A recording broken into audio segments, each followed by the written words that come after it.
Hey everybody, and welcome to another Cricut Craft tutorial. Before we get started, be sure to hit that big red subscribe button down below. It is completely free to subscribe to my channel, and I would love to have you as part of my crafty family here on YouTube. In today's video, this has been highly requested by you guys. You wanted to learn how to use the clip art bundles from lots of places like Creative Fabrica and design bundles. So I'm going to show you how to make these really fun designs. Now I just made a really big sticker so that you guys could see how to do it, but these are awesome for print then cut stickers, HTV, you could do these with sublimation, lots and lots of fun options to do with these. And I'm going to list some of my favorite little bundles down below for you guys in the description. I can't wait to show you how fun and easy these are, so let's get started.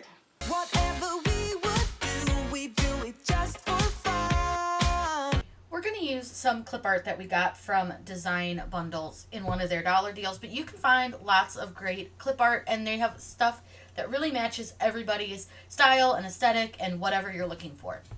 So what we're going to do is click download files. And you'll see here we have the zip file. Click on that and it will ask me where I want to save it. So for me, this is going to be a print and cut project. I'm going to make some stickers for you guys just to show you how to do this, but there's a lot you can do with these. You can do them with sublimation, you can make stickers, you can do print and cut for shirts, lots and lots of options. So I'm going to go ahead and save it into my print and cut folder. We do need to unzip our file, so once it's done downloading, go ahead and click on it, and all I need to do is click extract all and then just click extract. Now this one is going to take a minute because there are quite a few pieces here, so it could take a few seconds to unzip. But once it's done that, I'm going to go ahead and open the folder just so I can kind of see what it looks like, because there's going to be a lot of pieces parts, so you'll see you can see everything. If for some reason yours is not showing you images, just right click in any open white space, click view, and then you can view the icons so they're bigger. So I'll make extra large icons so we can see them better, but you can see we have lots of different things to choose from. So what we'll do is head over to Cricut Design Space. Over here in Cricut Design Space is where we're going to upload the pieces that we want for our best friend's little bundle here. So what I'm going to do is click upload and then click upload image. Now for this one, I find that dragging and dropping your images is far easier. So what I'm going to do is select my folder and we will pick out the parts that we want. So I think I'm going to start with the hair first. So let's find some hair that we like. So let's do a blonde. We'll do that one. Now, all you're going to need to do for this, I just choose complex. It really doesn't matter. Click continue again, and save it as a print and cut image, then click upload. Now, it may take a moment to upload, again, because it's a print and cut image, so they do take a minute, so it is a little bit slow sometimes. Now, all we have to do is just click upload image and do the drag and drop for all the pieces that we want.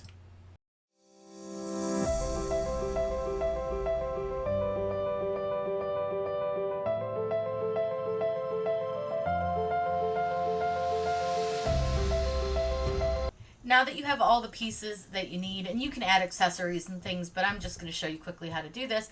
Go ahead and select all of the images for your clip art. So we got 3 sets of hair and 3 bodies. Go ahead and click insert images. Now I just chose at random, so you'll want to look around, see what matches the design that you want to go for. Once we've uploaded everybody, I am going to size them down while they're all held together, just because it's a little bit easier to see what you're working with. So now we can pull each part apart and kind of start piecing together what we want. Now you will see this hair is huge compared to this. So we are going to need to do some resizing and things, but that's okay. We totally can do that. So now all we're going to do is just kind of match up our hair with the girl. So I think let's put the blonde hair on the pink body. I think that's pretty cute.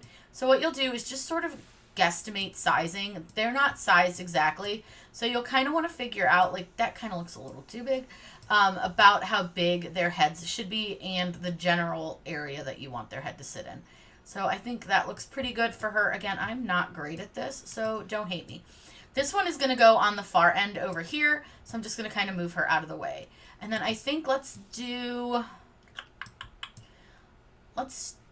trying to think how I want to do this, because she's going to go on the end. So I think let's use this bun on her, because I think that'll look cute on the end. So what I'm going to do is, again, size this down Like, you can see how big that looks. It looks way too big for this body.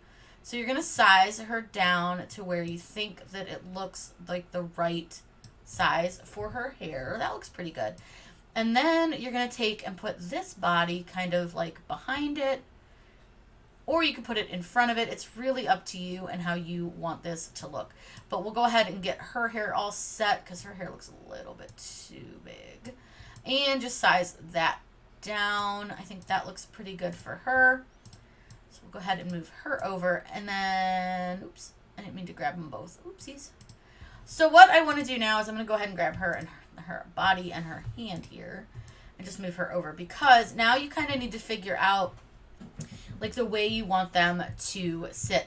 So you kind of get to play with it and figure out what order you want them to be in, how you want them to stand. So like she's kind of in front of this girl, which I don't like. I want her to go behind. So what I'm going to do is right click and click send to back. That way her hand goes on her back. But now you see how her hair is kind of in the back. So you want to click that and click send to front because we want her hair to kind of go over her hand. I think that looks pretty good. Now this girl, we're going to mess with her a little bit because like this looks pretty good with her hair behind her. But see how much bigger she looks than the other two girls? We're going to need to size her down a little bit. This is just one of those things that you kind of have to play with as you make these. And like you can make her look a little bit shorter, things like that. Or you can switch them around. So maybe like you want the shorter girl in the middle. This is all just personal preference type stuff and stuff that you're going to have to play with and figure out how you want them to sit. And like, I didn't mean to do that.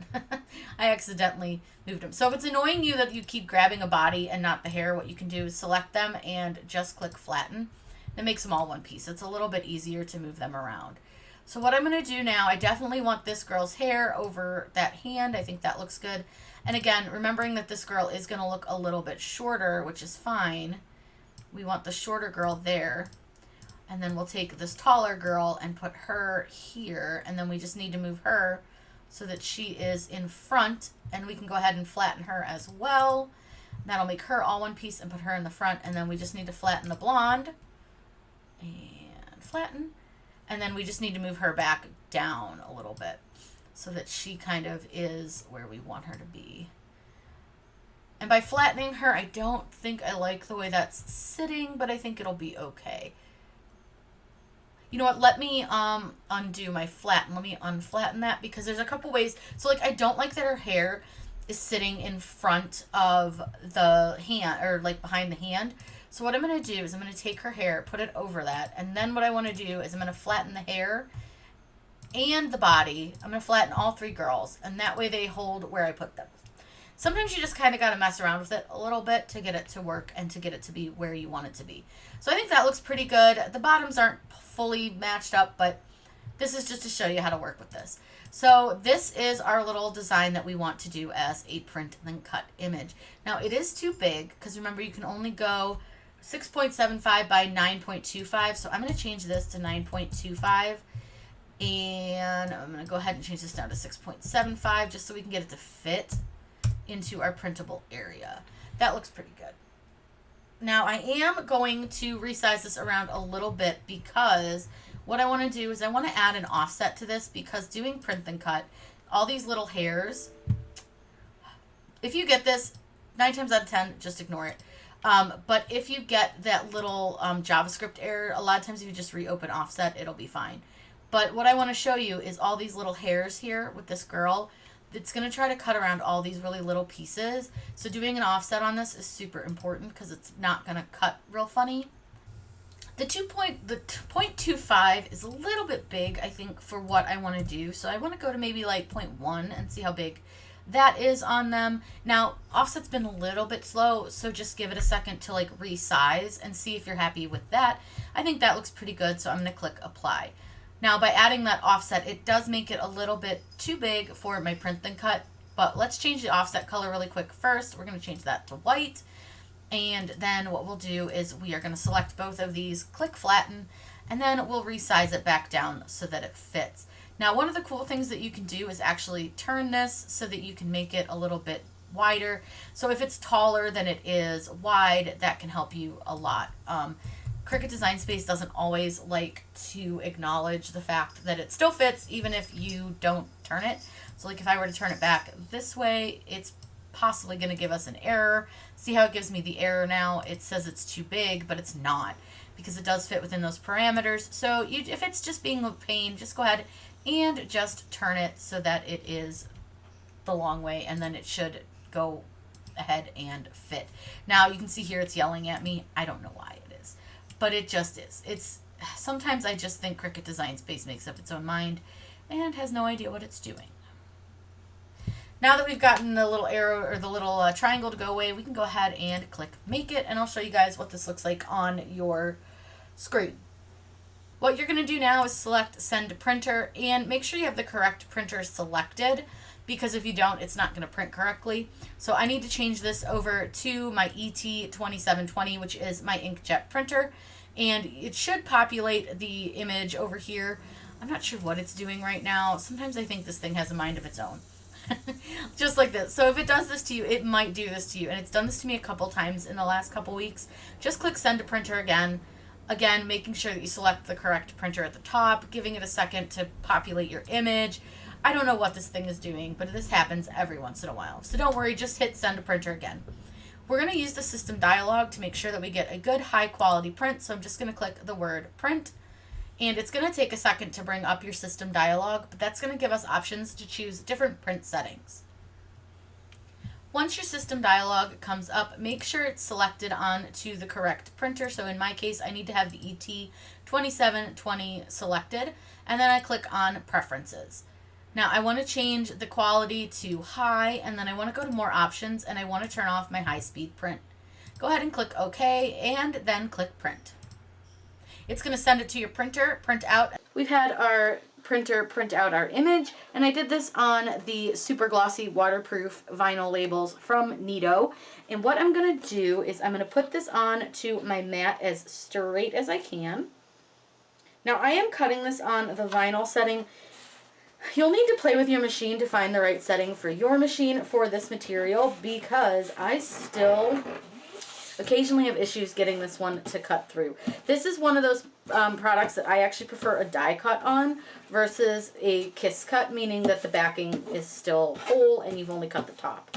So I'm going to go ahead and make sure that's well pressed down, and what we're going to do is load our machine, and it is going to read the lines, and then what it's going to do is cut out our image. We'll check the cut on the image before we unload it, just in case it doesn't cut through, but this is really easy to do. So we'll let it read the material, and then what it's going to do is ask me to press this button. It's going to check our tool, and then it will read our lines.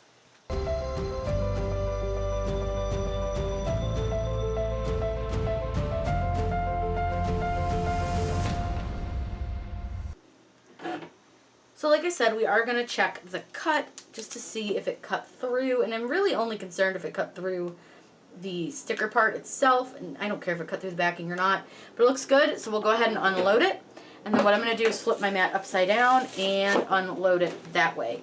Now with this one, again, it is going to cut around a little offset, so what I'll do is peel this off, and let me see if I can just peel the backing off for you guys. So if I just peel the backing off, you'll see, and again, it's not perfect yet. I'm still working on getting that cut setting completely right, but this seemed to work pretty well, so we'll go ahead with it. You just might need to help it along in a few spots, and this is super sticky, so it's a really, really nice product, but it does tend to kind of rip a little, so just be gentle with it. But I really like this. It's so glossy. It's waterproof. It works with inkjet or laser printers, which is great. So you don't have to like guess which one you have. It's really, really nice. So I'm going to go ahead and get this backing peeled so you guys can see this.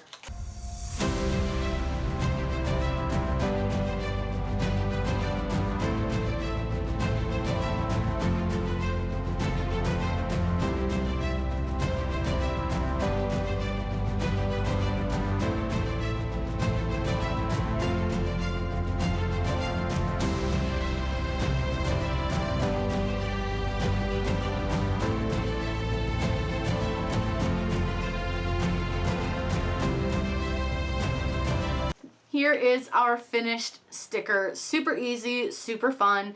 You can really make these your own. I'll link some of my favorite clip art versions down below for you guys because there's tons and tons of options. So if some of the stuff I linked below isn't what you're looking for, there are a million other ones that you can find.